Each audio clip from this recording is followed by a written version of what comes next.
il radicchio di Treviso non è assolutamente a rischio di scomparire dalla zona. Va dritto al punto il presidente del Consorzio Radicchio di Treviso nel replicare alle parole del direttore CIA Veneto Antonini che, parlando delle colture a rischio a causa dei cambiamenti climatici, aveva tirato in ballo proprio il radicchio, prodotto che invece, spiega Tosatto, è ben radicato nel territorio, che non rischia di sparire per le variazioni meteorologiche né tantomeno di vedere la produzione spostata altrove. La selezione del seme del radicchio di Treviso e del radicchio variegato di Castelfranco viene fatta da selezione massale,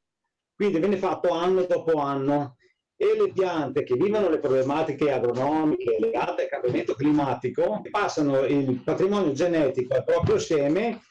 cercando di risolvere il cambiamento climatico. Da 1 anno e mezzo siamo partiti con un progetto, aggiunge Tosatto, mettendo attorno ad un tavolo tutti i nostri produttori di seme, cercando di dare loro le conoscenze giuste per risolvere naturalmente le problematiche che arrivano dai cambiamenti climatici. In tal senso già in questo momento sono stati sviluppati dei semi di radicchio di Treviso e variegato di Castelfranco che vanno in questa direzione. Che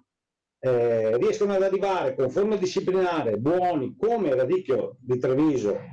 che per esempio un cambiamento climatico classico è che manca il freddo, ok? Buono lo stesso anche se non arrivano le brine. Per quanto riguarda la produzione di quest'anno si registrano perdite intorno al 30% legate al caldo anomalo, alla mancanza di freddo e alle precipitazioni abbondanti, ma i consumatori avranno la garanzia di trovare sempre un prodotto d'eccellenza. Il consumatore, i nostri clienti, le persone che vogliono comprare il radicchio di Treviso GP lo troveranno sempre uguale e sempre di buona qualità, perché è sempre conforme al disciplinare, e questa è una garanzia che il marchio IGP può dare.